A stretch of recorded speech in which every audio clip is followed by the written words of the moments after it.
Hi everyone, I've been here with my buddy who I've never met, but you still feel like a friend to me and an ally, Ryan Albury. And we're here to speak about why we no longer teach men to integrate their inner feminine. And I chose to invite you for this conversation, I think yesterday, Ryan, because I'd been participating in a thread that you posted on your Facebook wall, and we seem to be similarly inclined to cause some recalibration of people's ideas through somewhat provocative ways and words, and I was intrigued. And I think the thoughts that you brought there around why you think it's actually potentially even hurtful, like damaging, for men to go around with the idea to integrate their inner feminine.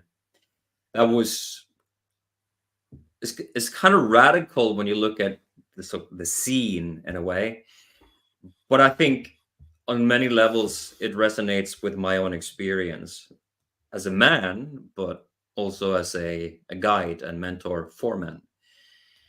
And I've noticed with the men that I'm working with lately myself is that more and more I'm bringing them to a place where they in a way become less vibrant, less shiny, because there's a shine that they have which is fake, and it's based on this idea that you need to be like a radiant man or something like that. But it comes through the channel of this particular teaching.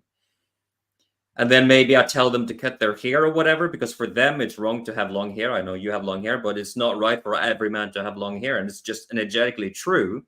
And I tell them to cut their hair, and something completely changes in their field, and all of a sudden they start thinking differently, and this sort of new age shine diminishes, and then they become more contained, but they become way happier. Like it's not even comparable.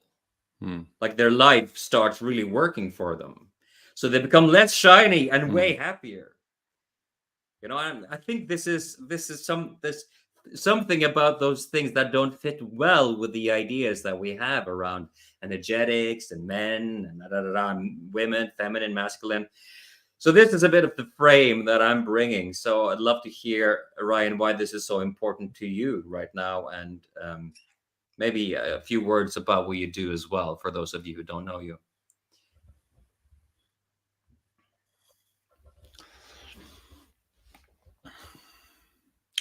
I'm a yoga teacher, a shamanic Reiki practitioner, a breathwork facilitator, a men's work facilitator. So I've been immersed in the fluff, the nice, the new age, the comfortable, the deep, the shadowy, the masculine, the feminine, the polarity, all of these conversations for many, many years, probably about 8 years.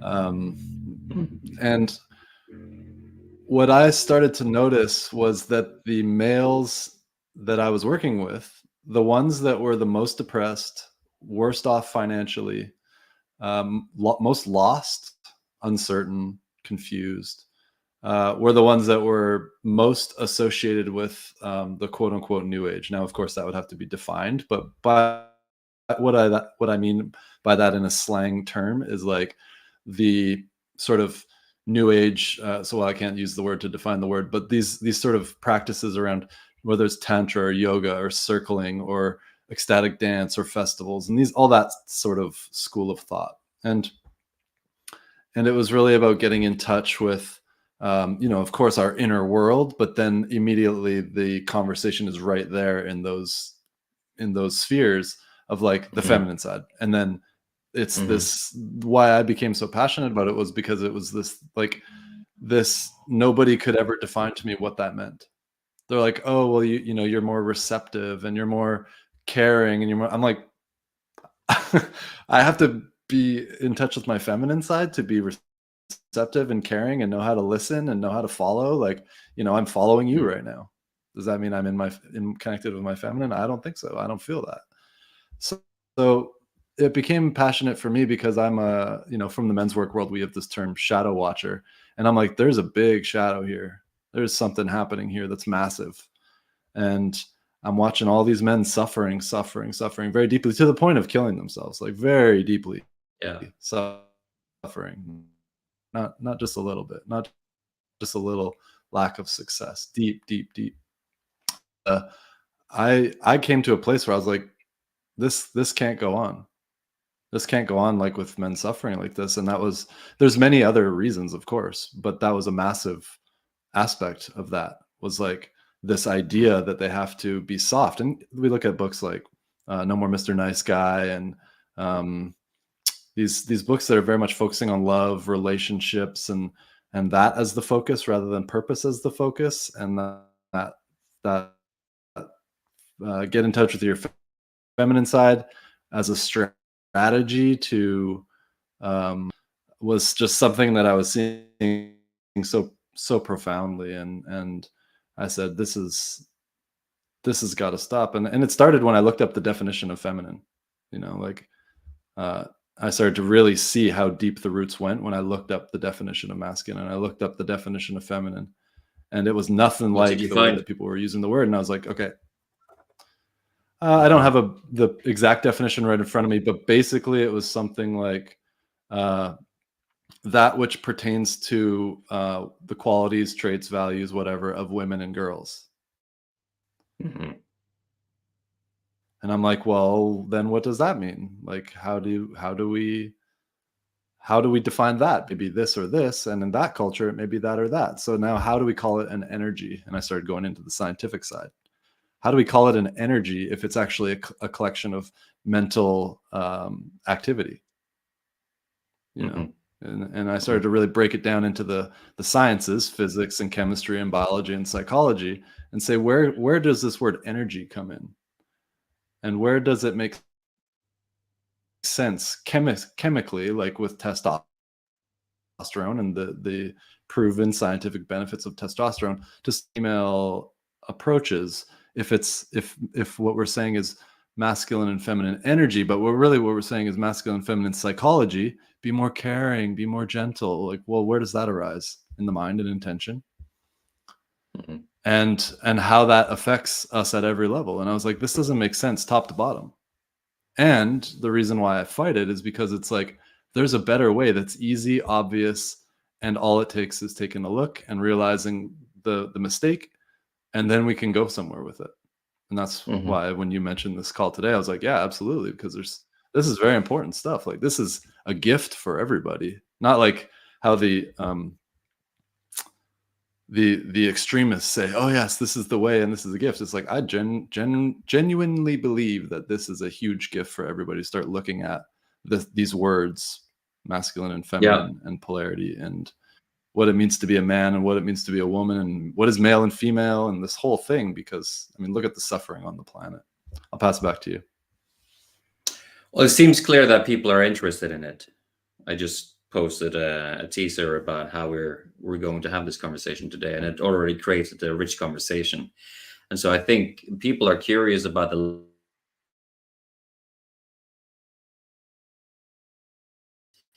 Are they? Yeah, what are they? And just naming here that I've had a little bit of trouble with your feed. I hope that you watching, you can see Ryan just fine.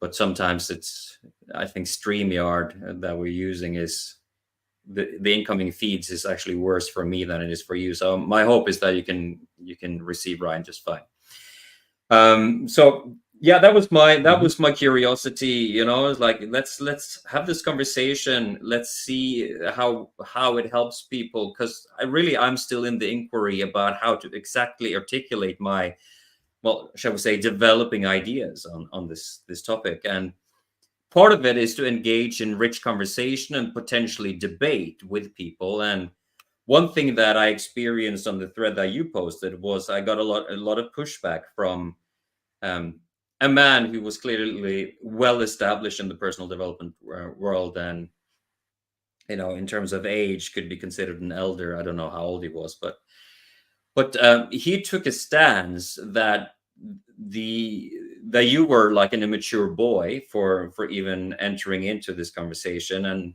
I entered into this conversation as well on your thread. And furthermore, I was an immature boy for even suggesting that this teaching of integrating the feminine was maybe not all that it had been cracked up to be, you know. And so there was this uh, interesting emergent feeling. Is like, this guy doesn't actually have any arguments. He's just telling me that I'm immature and like animating ideas from the 1950s, and he can't actually mount a credible defense of his position. And I felt like I was really respectful, but he ended up blocking me. And I was thinking to myself, like, that's weird, man. Like, it should be really easy for you to mount a credible defense of this. And I think it's interesting because this is one of the great victories of the parental generation in terms of kind of the cultural um, conversation around what it means to be a man, like to open up to feelings and emotions. And it's important for a man to have a heart and sensitivity and be able to cry and all those things. But the idea that you already touched upon, that should be somehow associated with him integrating his inner feminine, is frankly offensive. You know, that as a man, I don't have a heart unless I integrate the inner feminine. I'm some numb knucklehead that can only like beat things to a pulp, you know, because that's what a man is. And so this is your idea of who I am as a result of the things that I believe in and that Ryan believes in. Like, have you even considered how ridiculous that seems? Like, that a man doesn't have receptivity, that he doesn't have a heart, that he doesn't have attunement, that he doesn't have sensitivity unless he becomes more like a woman. That is like that. For me, that is a very interesting observation, and I think that we represent. We're right now at an emerging part of this conversation, and I think it's more than a conversation. I think we're literally discovering who we are at a very basic level, under all of the ideas that have been propagated for all of this time, because clearly these ideas are not functioning well for all of these men that you and I work with. We see it. So it's like, now we have to work and probably be demonized a little bit to actually bring something new, I think. And that is the idea that men actually, we're not knuckleheads that can't feel for shit unless we integrate our inner feminine. It's pre-existing in men as long as we are true to who we are, to feel, to have a heart, to love, to attune to a woman. Like, and the idea that that isn't possible, that has to go. That's where I'm coming from. I don't know if you have anything to add to that.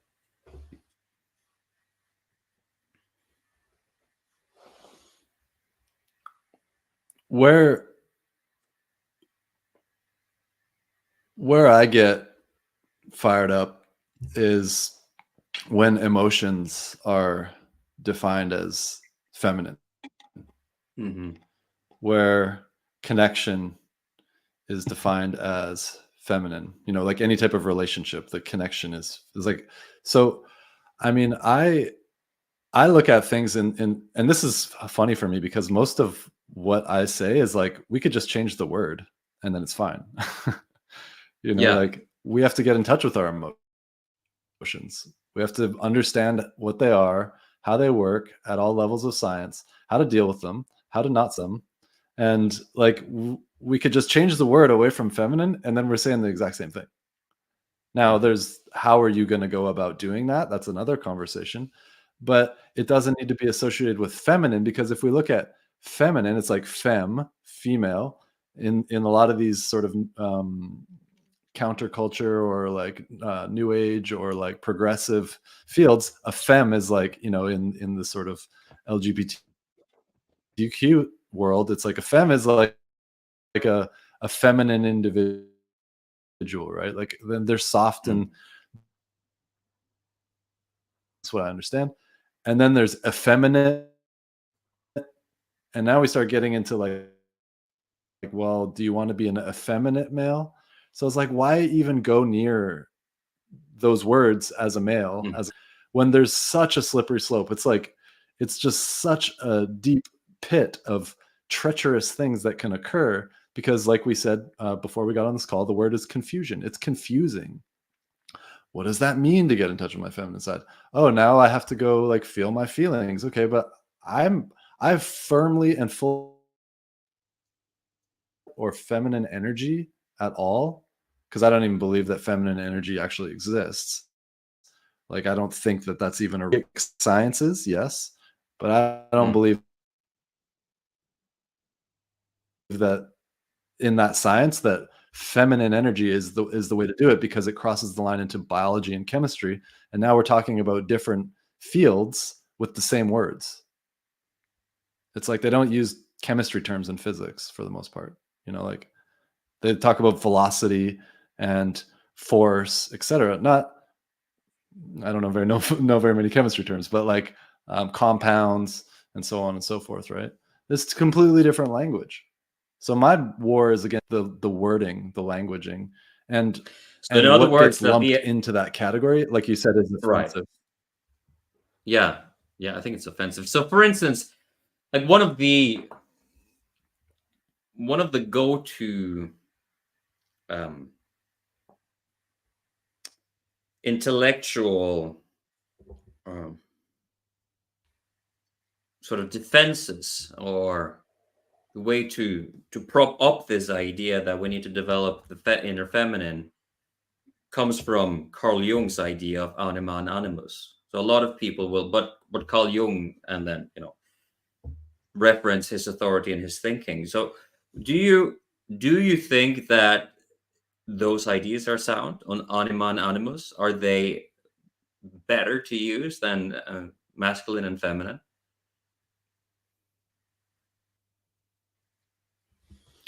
To tell you the truth, I haven't really studied the anima and animus philosophy or theories of Jung. I went from like shadow and inner child straight into parts work. So I skipped over a lot of Mm, the Jungian model. I right. did spend a lot of time with archetypes, a lot of time with visualization through the magic and these types of things. And then I got into parts work at the suggestion of my teacher due to where I was at with my mind and my emotions, and he sent me into IFS.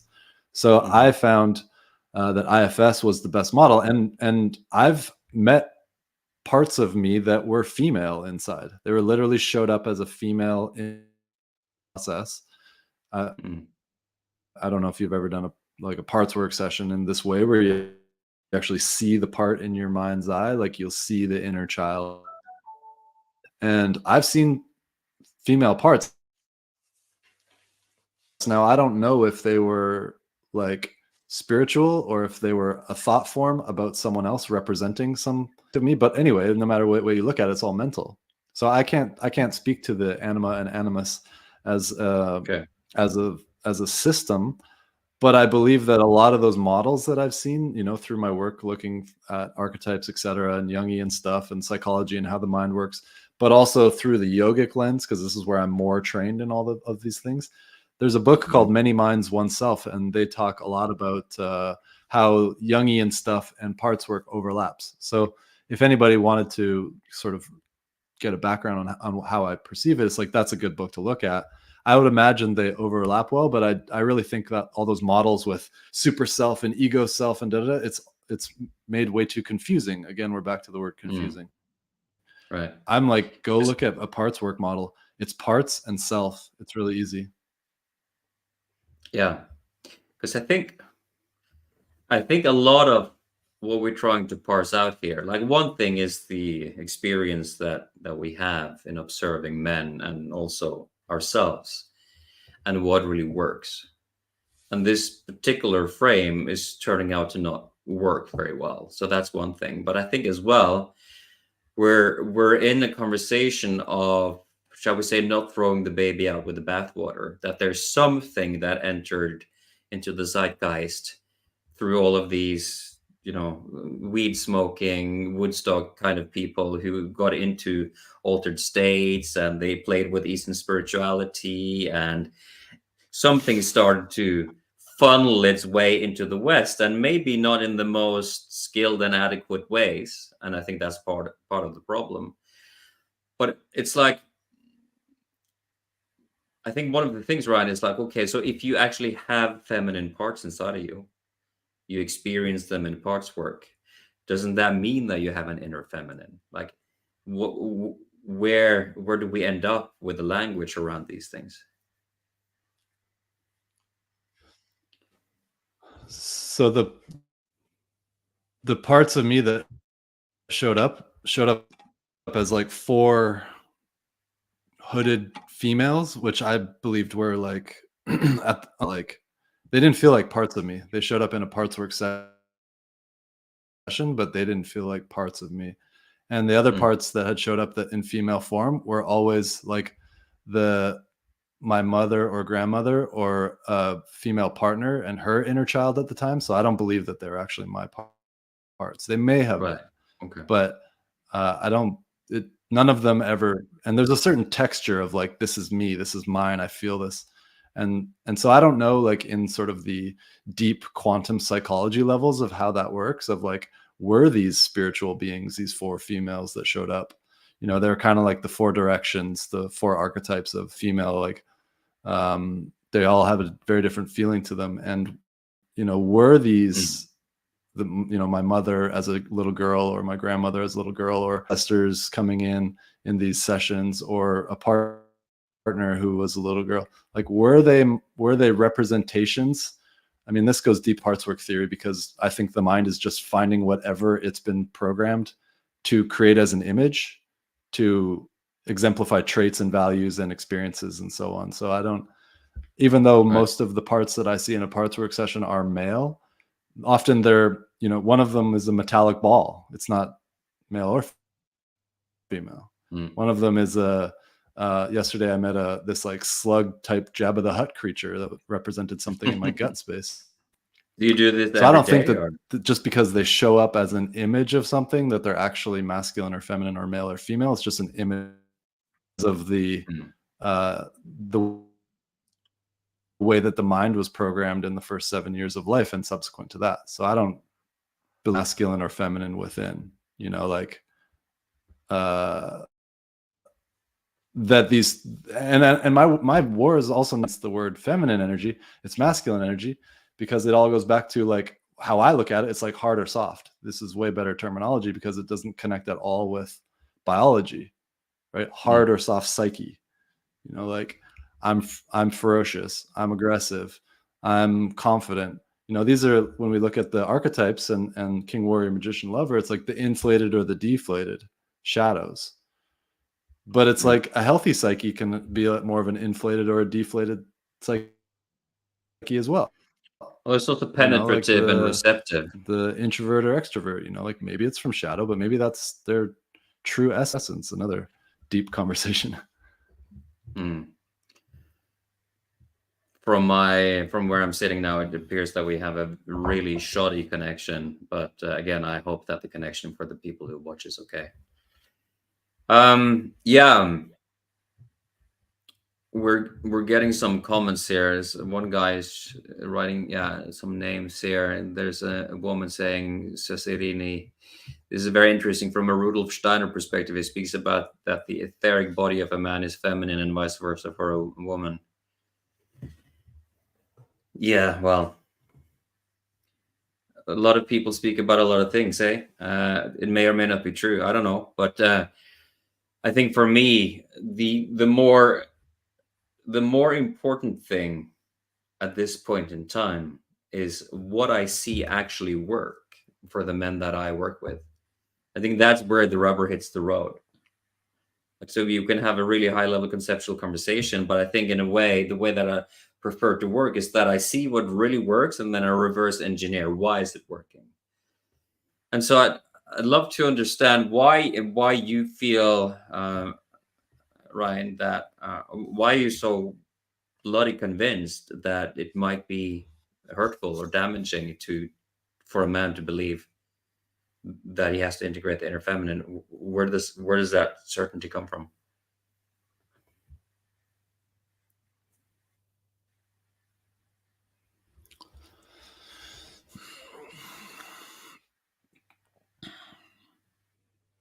Like you said, I think we have a bad connection. So if you could repeat your question, because I don't want to pick apart the words that I did here and and answer the wrong question. So would you repeat that? I'll try. Yeah. I said that it's clear that you're very convinced that, or at least based on your writing, you're very convinced that the idea for a man to integrate his inner feminine might be hurtful or damaging. Why are you so convinced about that?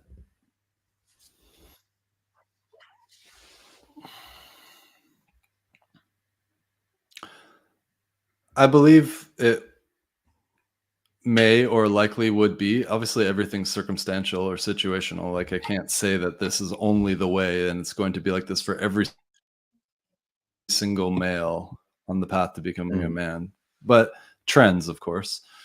So I believe that it's likely to be damaging. Now, damaging would be a scale, whether it's confusing and delays his manifestation of his strength and service in the world because it's confusing. mm, And I could go all the way into where it becomes an identity crisis and he kills himself. Because who yeah. am I?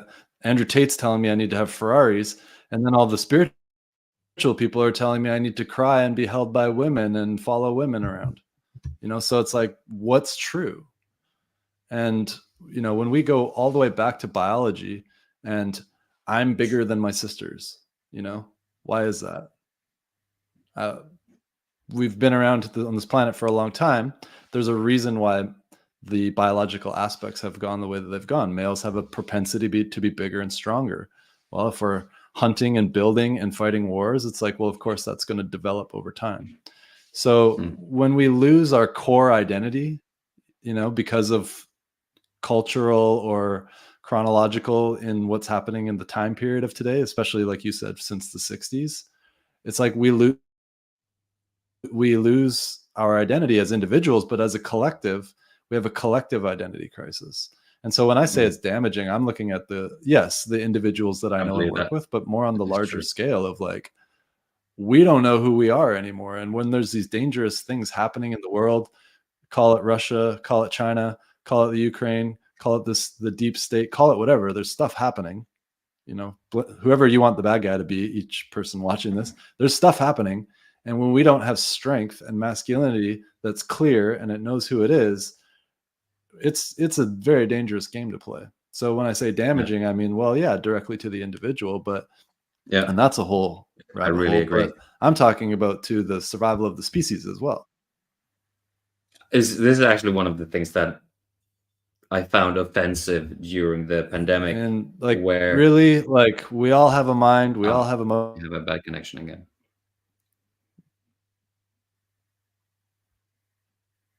Mm. Hmm? Go ahead. I don't know how many seconds we're out of sync at this point, but no, what I was going to say was you were referencing how this is actually important for the survival of the species, and I like those are big words, but I actually think they're true. And I personally felt like I had a glimpse of that over the pandemic period. Um, I, that was it was a period of a lot of disillusionment where a lot of people with beautiful teachings did nothing in the face of emerging tyranny, and they didn't even see that it was happening. And to this day, it's shocking to me that you couldn't that you would normalize Stephen Colbert dancing around in a plastic syringe and singing like a musical number on the wonders of vaccines. It was so ridiculous. The propaganda was so ridiculous, and yet these inner feminine people, they were like, yeah, bend over, let me have it. Where was the spine? I think I learned a lot about what this inner feminine teaching actually led to in practice over these last years. So now when I hear somebody represent this teaching, I'm like, okay, so show me what you're made of, because this teaching hasn't proven to be very valuable over these last years. Like, okay, what do you believe in? What do you stand for? It's like, is there a core in you? Are you willing to stand as the one voice of dissent in a group full of people telling you that you're wrong? Are you willing to do that? Or are you weak as fuck kind of guy? You know, are you, is that who you are? Because, you know, you you want to practice reception as the whole room is penetrating you with their confusion, and you're like, oh, I guess I'm confused myself. You know, this is an important conversation to have, and I think um it's fair to say that we as a male um sex gender, we have a lot to live up to right now, and we're not doing it yet. Like, we're actually in a very dangerous time period, and I think um that this is the time, Ryan. Personally, I think so. It's like we can't let go of the achievements that we've made over the last several decades of opening our heart, learning about attunement and sensitivity, and so on and so forth. And nobody is arguing in for that, at least not here on this call. Um, but if you can't move beyond your own emotions and actually be a container for yourself and for your family and your wife and your kids, and you say, this may suck right now, but I'm going to fucking do it because it's the right thing to do. If we aren't able to do that as men, we're not actually men. I think by that point, we just have to accept that now we're boys. We have adult bodies, but on a psychological level, we haven't become men yet. So yeah, I'm with you. It's like it's of a species-wide importance. That's it.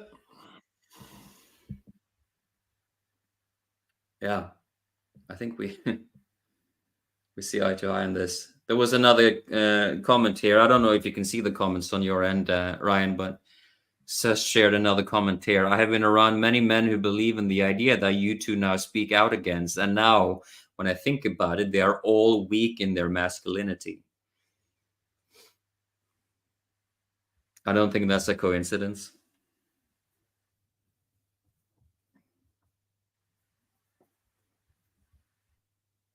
Mhm. Uh, Does that feel complete, Ryan, or do you have more to share?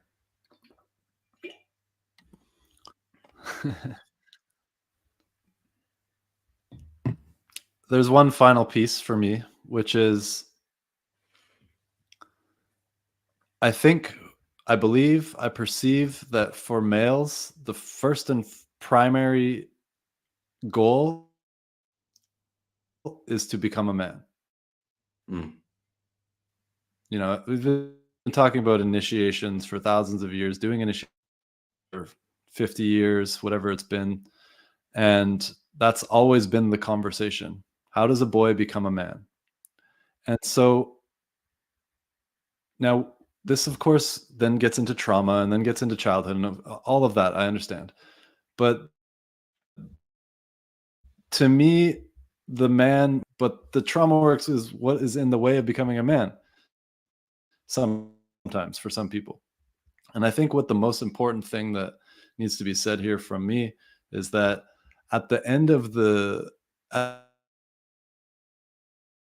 the end of the day, this whole conversation can go a lot of different directions and a lot of different levels, even into etheric body and God's plan and what religion are we talking about and all sorts of things. But the bottom line of discipline. And so when people go do the work, quote unquote, this conversation starts happening. Get in touch with your feminine side. And those who are already lost can get pulled into something that can take them to death, because there's a lot in that trauma sphere for some people, of course. There's a lot down there. So when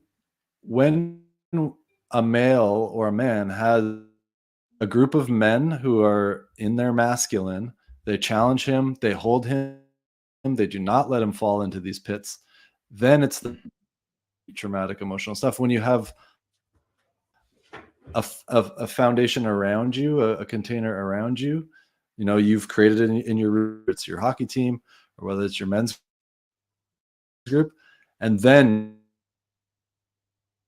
yes, clean up your trauma, get in touch with your emotions. Like, what is emotional responsibility? What is emotional power? Like, how to harness these things and transform them into something where you are a monumental force for good on the planet. And that's before all of the and it's not black or white. Like, one has to come before anybody goes into anything like that. Is get people around you that are strong, get into routine, get into habit, get eating healthy, get off the screens, the basic stuff. And this is another reason why I'm going against this, because it's so widely talked about. And I'm like, why is nobody talking about the first thing, which is become a man that would go work on the emotional traumas? But don't go there first, because it's dangerous. I went there first. Yeah, I'm speaking from experience. And I think that I'm seeing all the things that didn't work. I think us going there first, well, not only does it reflect the journey of the majority of men in the scene, quote unquote, but I think it's also reflective of the kind of teaching that is provided there. It's a go-to place. Mm-hmm. Go and share your childhood wounds and be supported in your pain and get it all out, and somehow magically you will sort of clean your vessel and then you'll be a man. I don't think so. It's good. Don't get me wrong, to get that stuff out, but it doesn't make you a man.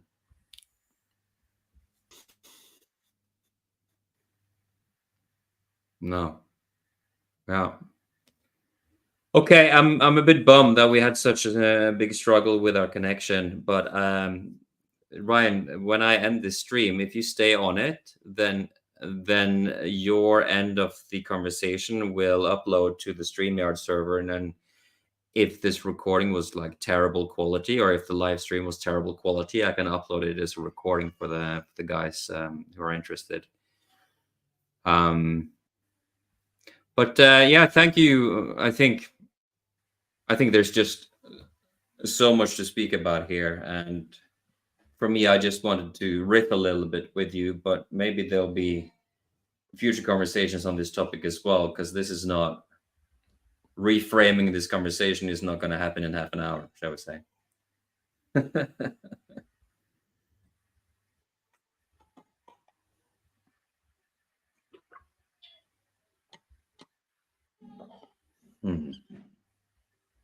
Yeah, I don't know if we have a connection at all, actually. All right, I'm just going to take a leadership decision here, since I basically can't see or hear Ryan at all. I'm just going to say thank you to everyone who chose to be part of this, and sorry for the technology. I don't know exactly why we're struggling with the technology, because we're both sitting on stellar internet connection, as far as I know. But it is what it is. So maybe to be continued. We'll see. I think we have a connection again, Ryan. So maybe you can tell the people listening where they can find more about you.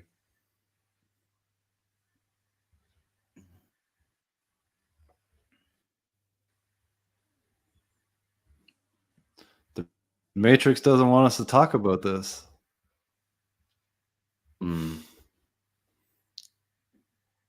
No, it's like a very, very bad connection. Can you hear me at all? No. Okay, everyone. Thank you for chiming in. At least we got to share some ideas, but it was a slightly challenging experience. Have a great weekend, everyone. Hey, by the way, I will be starting Grit, which is about this. A new round of Grit will start on the 21st of October, and if there's anything that that Ryan has coming up for you men, then I'm sure we can post it under the video. But Grit is just a place where you can really seriously embody your masculinity. Have a great weekend. Bye.